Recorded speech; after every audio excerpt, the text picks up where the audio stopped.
নমস্কার, আপনারা দেখছেন বার্তালিপি ডিজিটাল, সঙ্গে রয়েছে আমি সায়ন বিশ্বাস।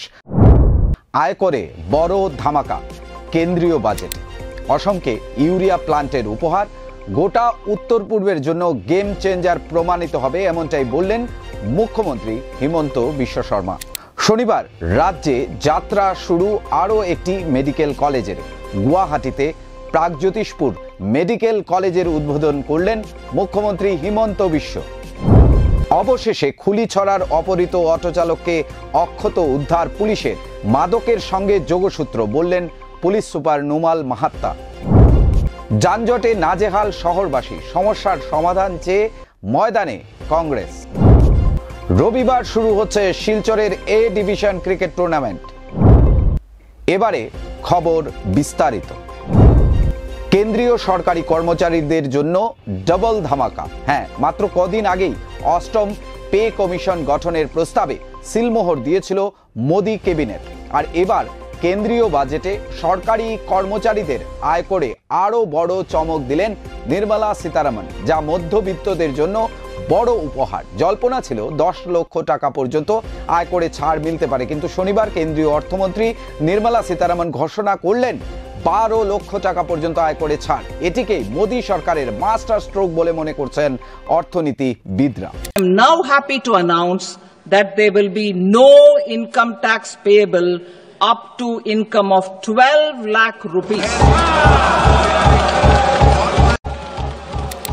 সীতারমণের এবারের বাজেটকে সাধারণ মানুষের বাজেট বলে ভূয়সী প্রশংসা করেছেন প্রধানমন্ত্রী নরেন্দ্র মোদী। ये हर भारतीय के सपनों को पूरा करने वाला बजट है। हमने कई सेक्टर्स युवाओं के लिए खोल दिए हैं। सामान्य नागरिक विकसित भारत के मिशन को ड्राइव करने वाला है। ये बजट एक फोर्स मल्टीप्लायर है। ये बजट सेविंग्स को बढ़ाएगा, इन्वेस्टमेंट को बढ़ाएगा, कंजम्पशन को बढ़ाएगा और ग्रोथ को भी तेजी से बढ़ाएगा। मैं वित्त मंत्री निर्मला सीतारमण जी और उनकी पूरी टीम को इस जनता जनार्दन का बजट, पीपल्स का बजट, इसके लिए बहुत बहुत बधाई देता हूं। অবশ্য প্রত্যাশিতভাবেই এই বাজেটেও সন্তুষ্ট নয় বিরোধীরা। রাহুল গান্ধীর ভাষায় এই বাজেট আসলে গুলির ক্ষতে ব্যান্ডেজের তাপ্পি। आज बजट पास हुआ, पेश हुआ, उसमें आप देखिए बजट का पूरा लक्ष्य 25 लोगों को फायदा पहुंचाने का। आपको थोड़ा सा दे देंगे, कह देंगे भैया ये लो थोड़ा सा टैक्स माफ कर लेंगे, मगर अगर आप बजट का लक्ष्य देखेंगे तो हिंदुस्तान का धन 20-25 अरबपतियों को देने का है। এদিকে বাজেটে অসমের জন্য রয়েছে সুখবর। সীতারামনের ঘোষণা, নামরূপে তৈরি হবে 12.7 লক্ষ মেট্রিক টনের ইউরিয়া প্লান্ট। কেন্দ্রের এই সিদ্ধান্তকে স্বাগত জানিয়ে আজকের দিনটিকে অসমের জন্য ঐতিহাসিক বলে অভিহিত করেছেন মুখ্যমন্ত্রী ডক্টর হিমন্ত বিশ্ব শর্মা। এই ইউরিয়া প্লান্ট শুধু অসমই নয়, গোটা উত্তর পূর্বের জন্য গেম চেঞ্জার প্রমাণিত হবে, দৃঢ় বিশ্বাস মুখ্যমন্ত্রী। অন্যদিকে শনিবার রাজ্যে যাত্রা শুরু আরও একটি মেডিকেল কলেজের। গুয়াহাটিতে প্রাগজ্যোতিষপুর মেডিকেল কলেজের উদ্বোধন করেছেন মুখ্যমন্ত্রী হিমন্ত বিশ্ব শর্মা। ঘটনাচক্রে শনিবারই ছিল মুখ্যমন্ত্রীর জন্মদিন। এদিন রাজনৈতিক নেতৃত্ব থেকে শুরু করে সাধারণ মানুষ মুখ্যমন্ত্রীকে শুভেচ্ছায় ভাসিয়েছেন। বর্তমান অসমত আমাৰ 13খন মেডিকেল কলেজ আছে, আৰু এই 13খন মেডিকেল কলেজে নেশ্যনেল মেডিকেল কাউন্সিলৰ স্বীকৃতিপ্ৰাপ্ত। প্ৰায় 1700তকৈও অধিক ল'ৰা ছোৱালীয়ে মেডিকেল শিক্ষা আমাৰ ৰাজ্যখনতে গ্ৰহণ কৰাৰ সুবিধা পাইছে। অসম মিজোরাম সীমান্ত থেকে অপহৃত ধলাই খুলিছড়ার অটোচালক আশরাফুল হককে অক্ষত অবস্থায় উদ্ধার করতে সক্ষম হয়েছে কাছাড় পুলিশ। আজ ভোর রাতে মিজোরাম থেকে তাকে উদ্ধার করা হয়। খবর অনুযায়ী গত ২৬ জানুয়ারি আশরাফুল হককে অপহরণ করে নিয়ে গিয়েছিল অপহরণকারীরা। পরবর্তীতে তারা আশরাফুলের পরিবারকে ভিডিও পাঠিয়ে ১০ লক্ষ টাকা মুক্তিপণ দাবি করে। ঘটনাটি কাছাড় পুলিশের নজরে আসার পর অভিযানে নামে পুলিশ। অবশেষে আজ ভোররাতে তাকে উদ্ধার করতে সক্ষম হয় পুলিশ। কাছাড়ের পুলিশ সুপার নুমাল মাহাত্তা কি বলছেন এ নিয়ে দেখুন রিপোর্ট। এটা ২৬ জানুৱাৰী তাৰিখে এটা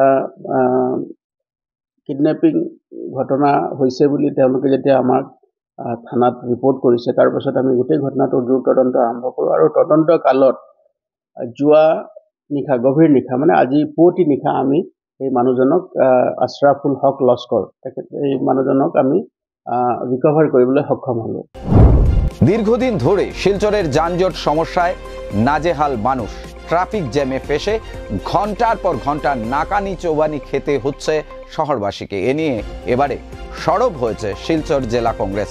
শনিবার কংগ্রেসের এক প্রতিনিধি দল এ নিয়ে জেলা শাসক মৃদুল যাদবের সঙ্গে সাক্ষাৎ করে দীর্ঘ আলোচনার পর জেলা শাসকের হাতে একটি স্মারকপত্র তুলে দেয় কংগ্রেসের প্রতিনিধি দল। আজকে শিলচর জেলা কংগ্রেসের পক্ষ থেকে আমরা জেলাধিপতির সাথে এসে দেখা করেছি। বিশেষ করে শিলচর শহরের ট্রাফিক সমস্যায় মানুষ যেভাবে নাজেহাল শিলচরবাসী, বিশেষ করে শিলচর মেডিকেল কলেজ, প্রত্যেকে এখানে মানে মুমূর্ষ রোগীকে নিয়ে মেডিকেল কলেজ যায়, কিন্তু ঘন্টার পর ঘন্টা রাস্তাতে অনেক রোগীর মৃত্যু হয়। মানুষ স্কুলে বাচ্চারা সময় মতো গিয়ে স্কুলে পৌঁছতে পারে না। যেভাবে অবৈধভাবে পার্কিং, শিলচরে যেগুলা প্রাইভেট নার্সিংহোমগুলো আছে প্রত্যেক নার্সিংহোমের পার্কিং নেই। মলগুলা নতুন নতুন মল বিল্ডিং হচ্ছে, কোনো পার্কিং নেই। হোটেল করা হচ্ছে, পার্কিং নেই। প্রাইভেট স্কুলের পার্কিং নেই। সেইগুলা কিভাবে ওনাদেরকে পারমিশন দেওয়া হয় সেই ব্যাপারটা খতিয়ে দেখতে এবং এটা বিহিত ব্যবস্থা গ্রহণ করার জন্য আমরা জেলাধিপতিকে অবগত করিয়েছি। আসাম প্রিমিয়ার ক্লাব চ্যাম্পিয়নশিপে জয়ের ধারা অব্যাহত রাখল ইন্ডিয়া ক্লাব।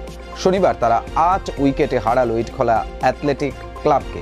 শনিবাসরীয় সকালে আবহাওয়া এবং পিচের পরিস্থিতির জন্য নির্ধারিত সময়ে খেলা শুরু হতে পারেনি, ফলে ওভার সংখ্যা কমিয়ে ২০ করা হয়। প্রথমে ব্যাট করতে নেমে ইটখলা অ্যাথলেটিক ক্লাব ১৯.১ ওভারে ৬৯ রান সংগ্রহ করে। জবাবে ব্যাটে নেমে ইন্ডিয়া ক্লাব ১৬.৫ ওভারে ২ উইকেট হারিয়ে কাঙ্ক্ষিত ৭২ রানের লক্ষ্য সংগ্রহ করে নেয়। অপরাজিত ৩৭ রানের ইনিংস খেলেন অভিষেক দেব।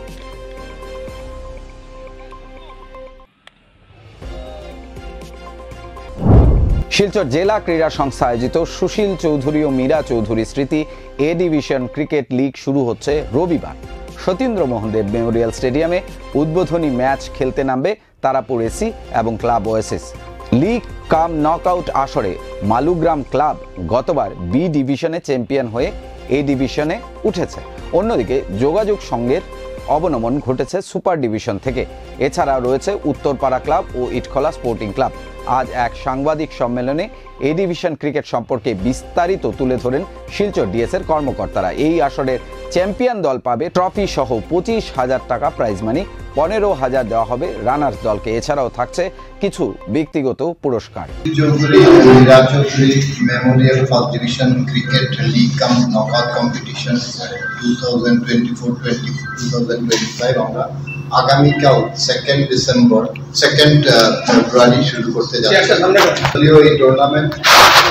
এই টুর্নামেন্ট স্পন্সর করে আসছেন সুশীল চৌধুরী মীরা চৌধুরীর পরিবারের পক্ষে। এখানে উপস্থিত আছেন অ্যাডভোকেট সৌমেন চৌধুরী এবং ওনার সুদীপ্তা চৌধুরী। এটা তোমাদের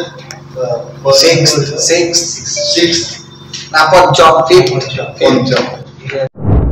বার্তালিপি ডিজিটাল বুলেটিনের সঙ্গে থাকার জন্য ধন্যবাদ।